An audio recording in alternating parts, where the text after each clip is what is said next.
अडानी संभल मुद्दे पर संसद में आज भी हंगामे के आसार नजर आ रहे हैं। सोमवार से शुरू हो चुका है संसद का शीतकालीन सत्र। बड़ी जानकारी। हंगामे के चलते एक भी दिन नहीं चली सुचारू रूप से कार्यवाही। हंगामे के चलते दोनों सदनों की कार्यवाही पूरे दिन के लिए स्थगित कर दी गई थी। विपक्ष आज भी अडानी और संभल हिंसा का मुद्दा सदन में उठाएगा। संसद में कार्य स्थगन प्रस्ताव नोटिस दिया।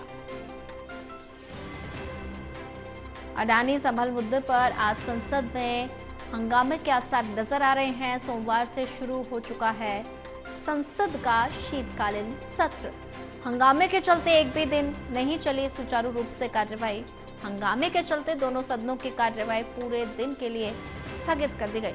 और वहीं से खबर पर ज्यादा जानकारी साझा करने के लिए हमारे साथ एसोसिएट एडिटर प्रदीप कुमार जी जुड़ चुके हैं। प्रदीप कुमार जी, अडानी संभल मुद्दे पर संसद में आज भी हंगामे के आसार नजर आने वाले हैं और ऐसे में अगर बात की जाए तो संसद का शीतकालीन सत्र जो है वो सोमवार से चल रहा है, लेकिन हंगामे के चलते एक भी दिन कार्यवाही जो है वो सुचारू रूप से नहीं चल पाई। लगातार गतिरोध देखने को मिला। आज भी अडानी और संभल मुद्दे पर हंगामे के आसार नजर आने वाले हैं।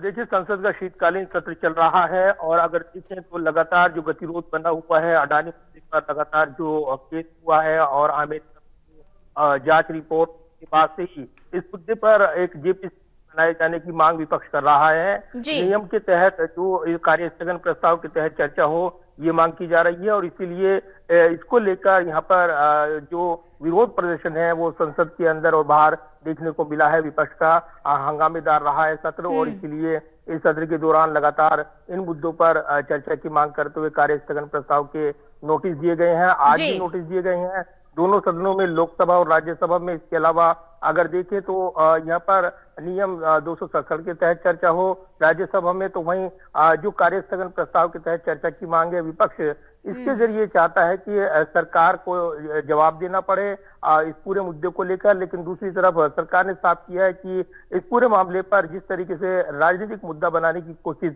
विपक्ष कर रहा है, जो एक के बाद एक हार हुई है राज्यों में, उसको मुद्दे को डाइवर्ट करने के लिए ये टैक्टिस विपक्ष की ओर से है और इसीलिए इस पर सीधे तौर पर सरकार इसको राजनीतिक करार दे रही है। तो दूसरी तरफ जो अडानी के इतर मुद्दा है वो है संभल हिंसा का मुद्दा। इसको लेकर भी समाजवादी पार्टी अन्य सांसदों ने, विपक्षी सांसदों ने नोटिस दिए हैं, चर्चा की मांग की है और इसके लिए जवाबदेह ठहराया जाए राज्य सरकार को, क्योंकि फायरिंग हुई और इस घटना के बाद जो उपद्रव हुआ था उसके बाद वहां पर जांच पड़ताल उच्च स्तर पर होनी चाहिए, निष्पक्ष जांच सुनिश्चित की जाए, कोर्ट मॉनिटरिंग जांच होनी चाहिए, ये मांग की जा रही है। तो कहीं ना कहीं संसद पर इसका असर पड़ा है और इसलिए आज की कार्रवाई में कई महत्वपूर्ण विधेयक लगे हुए हैं। लेकिन दूसरी तरफ जो अडानी और दूसरा जो संभल हिंसा का मुद्दा है, इसको एक बार फिर से जोर शोर से उठाने की विपक्ष की रणनीति है। ऐसे में एक बार फिर से गतिरोध देखने को मिल सकता है। जी प्रदीप कुमार जी, अगर बात की जाए तो संसद में तो हंगामे के आसार नजर आए ही थे।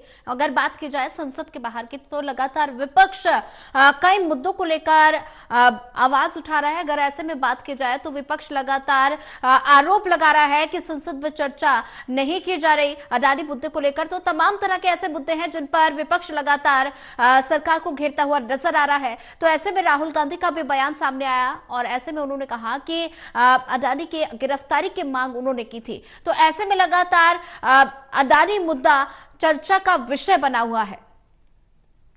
देखिए, बिल्कुल। और कल संसद परिसर में राहुल गांधी जो लोकसभा में नेता विपक्ष है उन्होंने बयान दिया और हमला बोला कि जब ये सवाल पूछा गया अडानी मामले पर जिस तरीके से विपक्ष गतिरोध बना रहा है, तब आपको क्या लगता है, तब उन्होंने कहा कि आपको क्या लगता है कि इतनी आसानी से उनकी गिरफ्तारी हो जाएगी। उनका सीधा आरोप है कि सरकार का संरक्षण है। दूसरी तरफ बीजेपी अन्य नेता वो लगातार कह रहे हैं कि सिर्फ बाधा उत्पन्न की जा रही है ताकि जो चुनावी बड़ी प्रचंड जीत हासिल हुई है महाराष्ट्र के चुनावी मुकाबले में, उस मुद्दे को डाइवर्ट किया जा सके और इसके बहाने यहाँ पर खोजे जा रहे हैं विपक्ष की ओर से। तो ये आरोप प्रत्यारोप चल रहे हैं। तो ऐसे में जब 25 तारीख से शुरू हुआ सदन और हमने देखा पहले ही दिन जोरदार हंगामा, उसके अगले दिन संविधान दिवस था और ऐसे में ज्वाइंट सेशन को संबोधित किया राष्ट्रपति ने और उसके बाद उस दिन सत्र की कार्रवाई नहीं थी। लेकिन बुधवार को जैसे ही सत्र की कार्रवाई शुरू हुई दोनों सदनों में जोरदार हंगामा शुरू हो गया और उसके बाद एक बार के स्थगन के बाद दोनों सदनों की कार्रवाई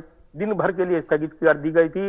लोकसभा में स्पीकर ओम बिरला ने कड़ी नसीहत दी थी कि प्रश्नकाल महत्वपूर्ण होता है, उसकी कार्रवाई चलने दी जाए, लेकिन विपक्ष अपनी मांग पर अड़ा रहा और ऐसे में विपक्ष साफ कह रहा है कि कार्य स्थगन प्रस्ताव के तहत चर्चा की मांग इसलिए है क्योंकि सरकार जवाब दे, इस पर वो ये सुनिश्चित करना चाहते हैं और इसलिए इस पर चर्चा की मांग की जा रही है। कार्य स्थगन प्रस्ताव के नोटिस दिए गए हैं, तो आज भी इस पर कार्य स्थगन प्रस्ताव के नोटिस दिए गए हैं। ऐसे में हम देख रहे हैं कि आज कई महत्वपूर्ण कार्रवाई हो रही है, कई बिल लगे हुए हैं। सबसे शुरुआत में प्रियंका गांधी जो वायनाड से लोकसभा उपचुनाव जीत कर आई हैं, उस शपथ उनको दिलाई जाएगी और उसके बाद लग रहा है कि विपक्ष एक बार फिर जोर शोर से अडानी और संबल हिंसा के मुद्दे पर सरकार की घेराबंदी करने की योजना बना रहा है। इससे पहले फ्लोर लीडर्स की बैठक हुई थी विपक्ष के और उन्होंने ये रणनीति साझा की और उसके बाद 11 बजे सदन की कार्रवाई शुरू होगी। लिहाजा सदन के अंदर अब सत्ता पक्ष विपक्ष एक बार फिर से जोरदार तीखे आमने सामने जो रजमाइश है उलझे हुए नजर आ सकते हैं। जी, प्रदीप कुमार जी, ज्यादा जानकारी साझा करने के लिए आपका धन्यवाद।